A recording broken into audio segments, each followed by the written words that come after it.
Projectile motion का मैं अभी शॉर्ट में रिवीजन आपको करा देता हूं, ठीक है। कुछ कुछ पार्ट, फ्लैट पार्ट करा रहे हैं, फिर हम लोग डिटेल में करेंगे, ठीक है। प्रोजेक्टाइल मोशन, तो प्रोजेक्टाइल मोशन कहते किसको है?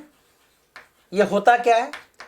जब किसी बॉडी को तुम थ्रो करो, ठीक है, जब आप किसी बॉडी को थ्रो कीजिए, चाहे आप एंगल पे थ्रो कीजिए, हॉरिजॉन्टल थ्रो कीजिए, वो भी एक तरह से एंगल ही होता है, लेकिन हम लोग उसको कहते हैं कि ये हॉरिजॉन्टल प्रोजेक्शन है, और अगर ऐसे थ्रो किया तो एंगल पे प्रोजेक्शन हुआ, ठीक है। जब किसी इंक्लाइंड प्लेन पर फेंकते हैं तो वहां भी हम लोग कहते हैं, ठीक है। तो लेकिन फिर क्वेश्चन घूम के आ रहा है कि what is the projectile motion? Projectile motion है क्या? एक ऐसा मोशन जिसमें किसी बॉडी को हम लोग थ्रो करते हैं, ठीक है, किसी बॉडी को थ्रो करते हैं और उसमें इंजन लगा के नहीं थ्रो करते हैं, और जब उसको थ्रो होने देते हैं तो वो एक्स वाई प्लेन में फ्रीली मूव करता है। तुमको अगर सर इसका मतलब थोड़ा बड़ा टेक्निकल वर्ड बोल दिया आपने, नॉर्मल बताइए। देखो बेटा, ये एक्स एक्सिस है, ये वाई एक्सिस है। हमने यहां पे क्या किया? एक गन मतलब एक ऑब्जेक्ट को थ्रो किया, इसकी इनिशियल वेलोसिटी u है, इस बॉडी का मास m है, और ये ओरिजिन है। तो क्या होगा? जब हमने थ्रो किया तो ये आगे की ओर बढ़ता जाएगा, बढ़ता जाएगा, बढ़ता जाएगा, और बाद में एक सिचुएशन पे आके वो नीचे गिर जाएगा। यस और नो? तुमको कहे सर ऑब्वियसली यस, ऐसा ही होगा, ठीक है। तो जब हमने थ्रो किया तो उसमें इंजन लगा के नहीं थ्रो किया। अगर मैं इंजन लगा दूंगा तो वो फिर प्रोजेक्टाइल मोशन नहीं होगा, ठीक है। तो कहने का मतलब, जब किसी बॉडी को हमने u वेलोसिटी के साथ थ्रो किया किसी एंगल पर, ठीक है, और उसको एक्स वाई प्लेन में फ्रीली मूव करने दिया, तो this is the projectile. And you know this path is called trajectory. ये जो पाथ होता है, जैसा पाथ वो ट्रेवल करता है, उसको ट्रेजेक्टरी कहते हैं। इसका एग्जांपल अभी देखो, होली आने वाला है, आप लोगों को पता है गब्बर कहता था ना, होली कब है, होली कब है, तो ठीक है, तो अभी होली आने वाली है। होली में तुम लोग क्या करना पता है? अपनी बालकोनी में या छत पे जाना और ऐसे वाटर थ्रो करना, ठीक है, इस तरह से थ्रो करना। तो तुम सोचोगे कि सर ऐसे थ्रो किया, थोड़ी देर बाद जब इसका फोर्स खत्म हो जाएगा तो वो नीचे ऐसे गिरना चाहिए, यही कहोगे, पर ऐसा नहीं होगा, ठीक है। क्या होगा मालूम है? जब आप ऐसे थ्रो करोगे ना तो देखना वो इस तरह से गिरेगा, माना ट्रेजेक्टरी बनाता है। अब क्वेश्चन है सर क्यों बनाता है, ठीक है। अगर हमने इसको ऐसे थ्रो किया तो ये ऐसा ही क्यों गया? ये ऐसा क्यों नहीं हुआ कि डायरेक्ट ऐसे नीचे चले गया? ऐसा इसलिए नहीं जाता है क्योंकि किसी भी पॉइंट पर, सपोज करो इस पॉइंट की बात करते हैं, ठीक है, इस पॉइंट पर आपको पता है दो तरह के फोर्स लग रहे हैं। एक फोर्स इधर लग रहा है जो कि जिस वेलोसिटी से आपने फेंका है, ठीक है। एक्चुअल में तुमको अगर सर फेंका तो हमने ऐसे है, यस, ऐसे जब फेंका है तो इसके दो फोर्स काम कर रहे हैं, दो कंपोनेंट, एक तो हॉरिजॉन्टल कंपोनेंट और एक वर्टिकल कंपोनेंट, ऐसा इसके दो कंपोनेंट हुए। और दूसरी बात यह है कि इसकी ग्रेविटी भी तो नीचे लग रही है, क्योंकि वेट है ना, तो वेट नीचे mg काम कर रहा है, ठीक है। तो ये mg और ये जो फोर्स है, इन दोनों के रिजल्टेंट पर ये काम हो रहा है, ये रिजल्टेंट पे ये काम हो रहा है, इसीलिए इसका पाथ ऐसा है, ठीक है। तुम ऐसा कह सकते हो सर एक फोर्स ऐसा लग रहा है, एक ऐसा लग रहा है, इसका रिजल्टेंट ऐसे बना रहा है, फिर यहाँ पे ऐसा लग रहा है, ऐसा लग रहा है, रिजल्टेंट ऐसे बना रहा है, फिर ऐसा लग रहा है, ऐसा लग रहा है, रिजल्टेंट ऐसा बना रहा है, इसलिए पाथ ऐसा ट्रेजेक्टरी है। क्लियर हो गई बात है? तो अब जो ये पाथ ट्रेवल करेगा यहां से यहां तक आने में कितना टाइम लगेगा, उसको कहते हैं capital T, time of flight, ठीक है। अच्छा, वो जाके जहां स्ट्राइक करेगा, ठीक है, उसको क्या, इसको देखो, जहां से वो स्टार्ट होगा इसको कहते हैं पॉइंट ऑफ प्रोजेक्शन, जहां पे स्ट्राइक करता है उसको कहते हैं पॉइंट ऑफ टारगेट, और यहां से पॉइंट ऑफ प्रोजेक्शन से लेकर पॉइंट ऑफ टारगेट तक जो डिस्टेंस होता है उसको रेंज कहते हैं बेटा, आर कहा जाता है। अच्छा, ये मैक्सिमम कितना दूर जा सकता है, कितना ऊपर जा सकता है, दूर नहीं, कितना ऊपर जा सकता है, उसको कहते हैं हाइट या मैक्सिमम हाइट, ठीक है। इसमें जितना टाइम टोटल लगता है उसको कैपिटल टी कहते हैं। अच्छा, यहां से यहां तक जाने में, मैक्सिमम हाइट पर जाने में जो टाइम लग रहा है उसको कहते हैं T1, टाइम ऑफ एसेसेंट, मतलब चढ़ने का टाइम। अब जब वहां से नीचे आ रहा है तो उसको कहते हैं टाइम ऑफ डिसेंट, मतलब उतरने का टाइम। और T1 प्लस T2 टोटल क्या होता है? कैपिटल टी होता है। क्लियर है? तो तुम कहोगे सर टाइम पीरियड का फॉर्मूला क्या होता है, टोटल टी का फॉर्मूला क्या होता है? इसका डेरिवेशन मैंने बता दिया है, ठीक है। नहीं अगर याद है आप लोगों को तो 60 डेज वाला देखिए, ठीक है।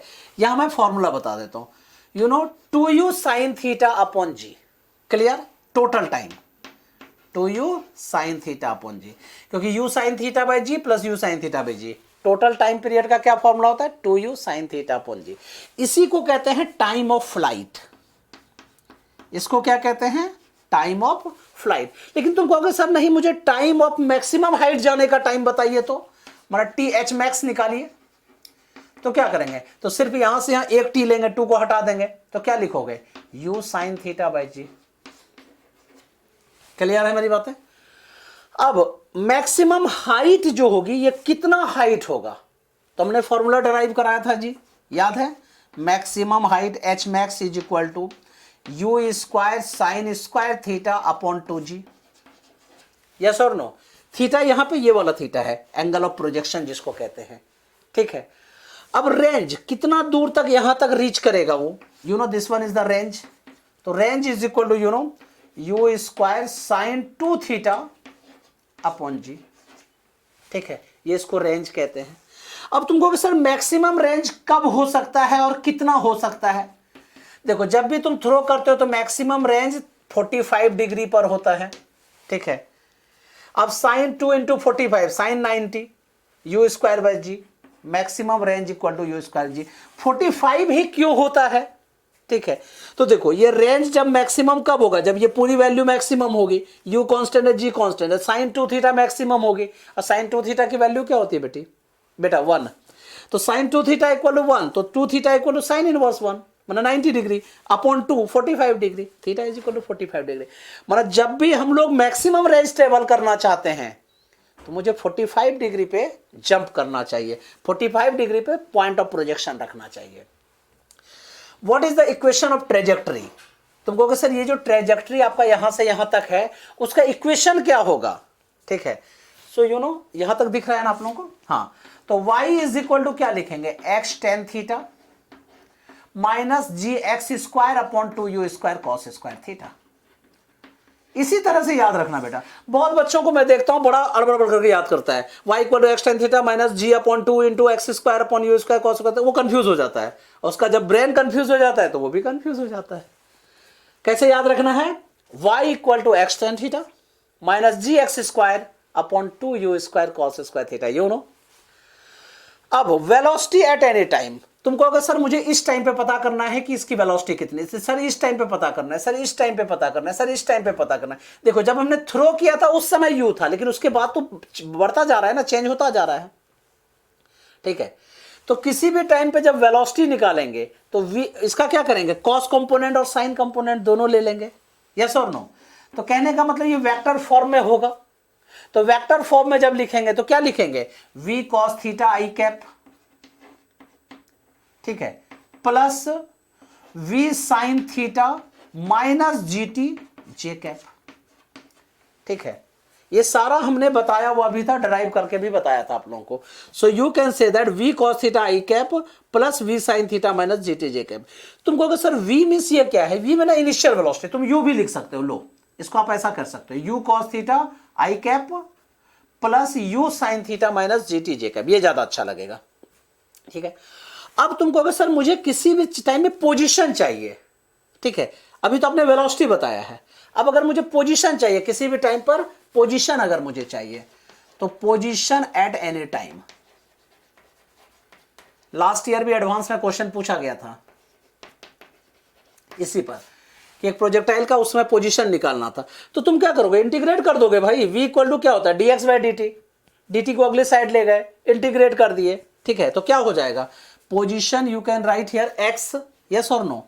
तो position vector of x is equal to v cos theta into T I cap, v ने u लिख रहा हूं मैं, u cos theta i into T I cap, ठीक है, plus u sine theta into t minus, अब टी का integration t square upon 2 j cap. तो कहने का मतलब u cos theta plus u cos theta into T I cap plus u sine theta T minus half G T square whole into J cap. Clear है? तो फिर मैं फिर से डिस्कस करता हूं कि प्रोजेक्टाइल मोशन में आज हमने क्या किया कि किसी भी बॉडी को जब आप थ्रो करते हैं तो इनिशियल वेलोसिटी इसकी यू होती है, एंगल ऑफ प्रोजेक्शन थीटा होता है, और यहाँ पे जो हिट करता है उसको पॉइंट ऑफ टारगेट या पॉइंट ऑफ हिट कहते हैं, और यहाँ जो एंगल बनेगा इसको क्या कहते हैं, एंगल ऑफ, ठीक है, टारगेट, इसको कहते हैं angle of projection. Time period T equal to क्या होता है, 2u साइन थीटा अपॉन जी, जब ये आप टोटल टाइम निकाल रहे हैं ना, टाइम ऑफ फ्लाइट निकाल रहे हैं, टी एच मैक्स निकाल रहे हैं, टाइम ऑफ एसेंट कहने का मतलब है ये एक तरह से, u sine theta upon G. H max equal to क्या हो गया, U square sine square theta upon 2g। R max is equal to क्या होता है, U square upon G. v equal to क्या हो गया, X cos theta I cap, v equal to U cos theta I cap plus U sine theta minus G T J cap. Equation of trajectory, you know this one is called equation of trajectory. इसको जरूर याद रखिएगा, बहुत सारा काम आएगा बेटा इसका। y equal to X tan theta minus ji X square upon 2u square cos square theta. Clear है?